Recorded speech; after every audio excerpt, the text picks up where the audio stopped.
Fuera de Tiempo, un programa de análisis político y entrevistas. Una mirada propia. Fuera de Tiempo. Con Diego Genú. Hasta la medianoche. En Radio Con Voz 899.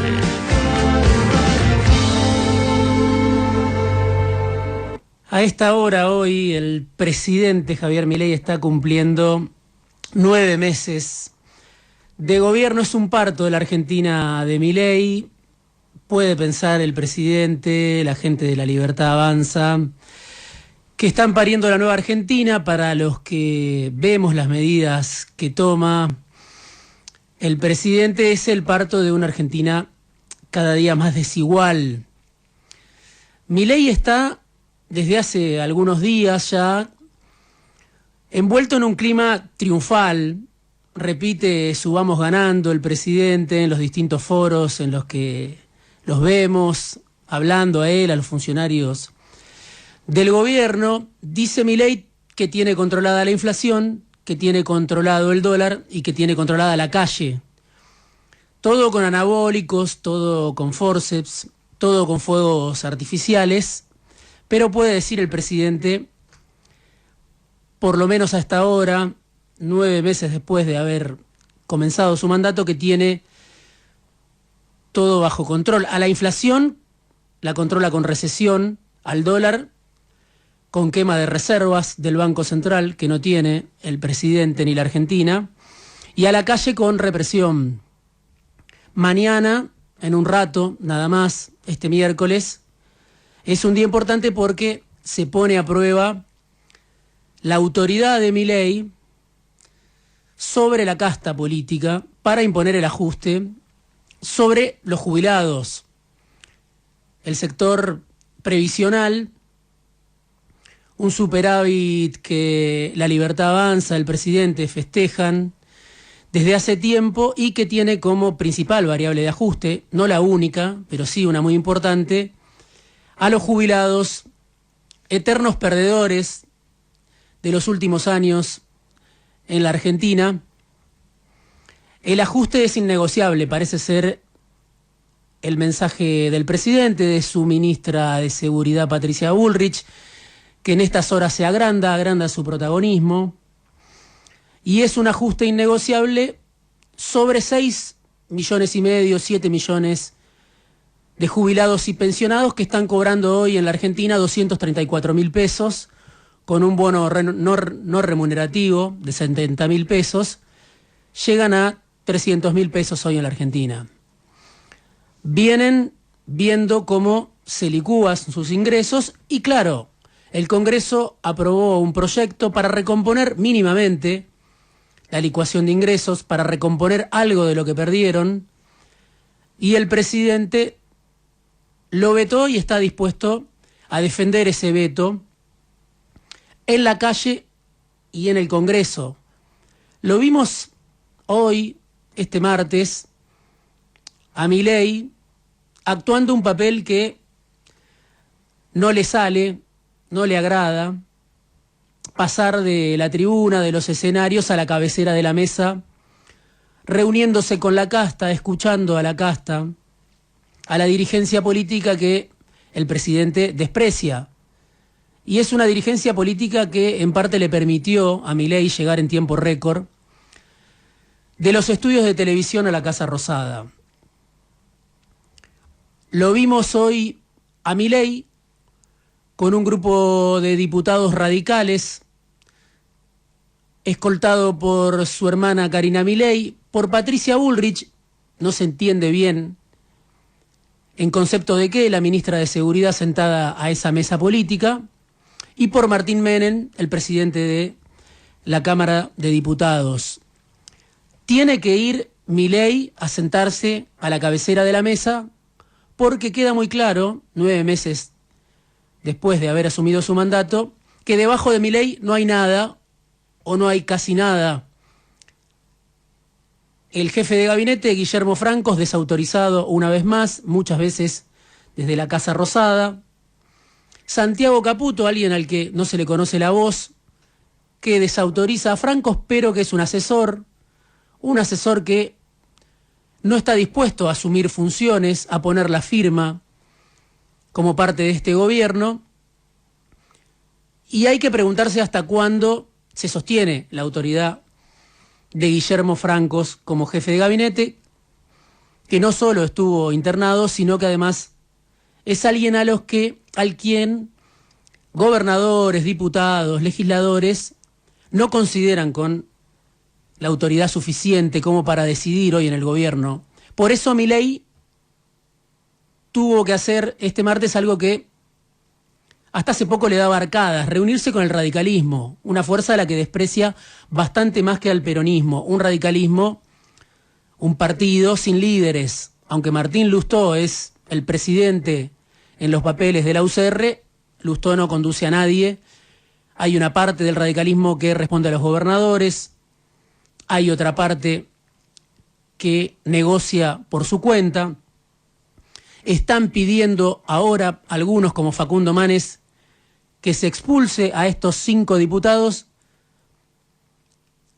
que están dispuestos, según parece, lo vamos a ver en las próximas horas, a borrar con el codo los que escribieron con la mano hace nada más que 2 meses, cuando el propio radicalismo impulsó esta recomposición mínima de haberes. Apareció Mariano Campero, un radical de Tucumán, ex intendente de Yerba Buena, de una familia radical, sobrino de un ex gobernador de Tucumán, tratando de explicar lo inexplicable. Esta mañana en radio con Jairo Estraquia, en esta radio, el radicalismo tendrá que rendir cuentas a la sociedad seguramente y al propio partido, si es que finalmente votan en contra de lo que expresaron el propio Campero muy claramente con su discurso de hace 2 meses en la Cámara de Diputados.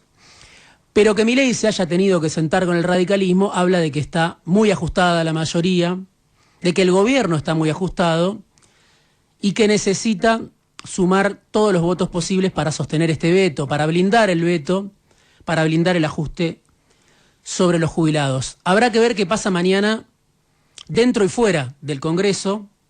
Adentro del Congreso valen tanto las presencias como las ausencias. Quizás valgan incluso más las ausencias que las presencias. Hay que estar atento a los faltazos de muchos diputados, porque para rechazar este veto presidencial hacen falta los 2/3 de los presentes.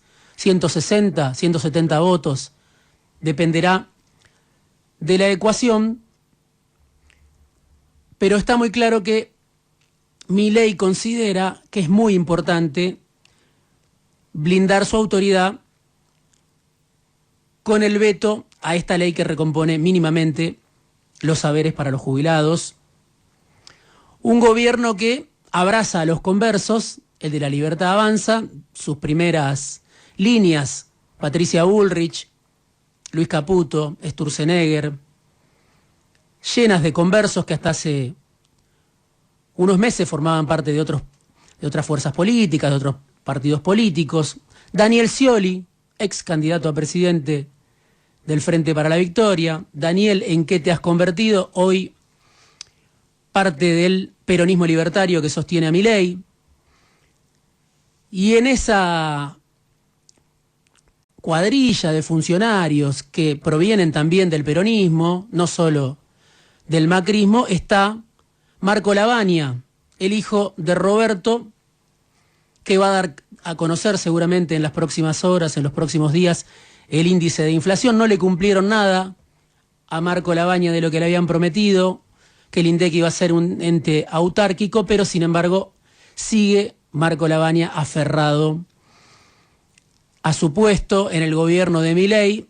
Un apellido, claro, Lavagna, que remitía a otra historia. Roberto, ¿en qué te has transformado también? Parte de este equipo de conversos que acompaña a Milei. Milei les abre los brazos y así seguramente espera hacerlo con los radicales, si finalmente votan para negarle a los jubilados la recomposición que ellos mismos propusieron. En ese marco de ajuste, en ese marco de caída de consumo, empieza a surgir una pregunta que tiene que ver con el mensaje que el propio gobierno está tratando de transmitir. Dice el gobierno que viene la reactivación, lo dice Marcos Galperín de Mercado Libre, pero también lo dice Pablo Gerchunov, un economista radical, liberal, que dice, y que obviamente es bastante más respetado que Galperín, dice: con el dólar planchado y el regreso del crédito no hay forma de que no llegue una recuperación económica. Hay que mirar algunos datos. La actividad industrial, la construcción mejoraron. La industria cayó, pero mucho menos en la comparación interanual. Y además hubo un rebote si se compara julio con junio. Alejandro Berkovich publicaba el fin de semana en el diario AR algunos datos que dicen, bueno, estos son datos de julio, pero la recaudación de agosto, la producción de autos, de acero, el índice Construya, el índice de confianza del consumidor, parecen indicar que en agosto se revirtió esa recuperación de la que hablan Galperín, Gerchunov, el gobierno de La Libertad Avanza. Claro, si viene la recuperación y viene la reactivación, por más módica que sea, el gobierno va a estar en un problema porque no tiene dólares para sostener la reactivación. Seguramente habrá un problema también con respecto a la inflación que va a dar a conocer La Libertad Avanza en los próximos días. Al gobierno le conviene la recesión, pero habla de reactivación. Es parte de un libreto lleno de contradicciones, el que vende el gobierno de La Libertad Avanza. Julio Cordero, secretario de Trabajo, un hombre de Techín, muchos años en el grupo Techín, hoy el zorro que cuida el gallinero, dice: estamos empezando a crear empleo. No es lo que dicen las estadísticas que publican algunos medios como Infobae en base a una encuesta de Manpower. Argentina tiene hoy la peor expectativa de empleo a nivel mundial. La expectativa neta de empleo de Argentina es la más baja del mundo. Surge de una encuesta de Manpower a 40.000 empleadores, empresarios, en 42 países. En Argentina solo el 33% de las empresas, de los empresarios, está pensando en contratar personal en el último trimestre de 2024. Pero hay un 31% de los empresarios en la Argentina que está pensando en todo lo contrario, en despedir gente en el último trimestre del año. Y claro, es el gobierno el que hace escuela con los despidos.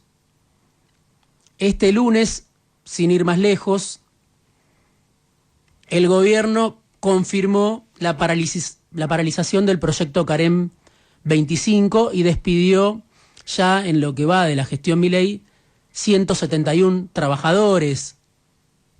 Había hasta ahora 140 cesantías de personal encuadrado en la UOCRA. Ahora hay 31 despedidos más del gremio Huecara, que representa a los supervisores. Esta información la publicó Infogremiales. Claro, es el primer reactor nuclear de potencia íntegramente diseñado y construido en la Argentina.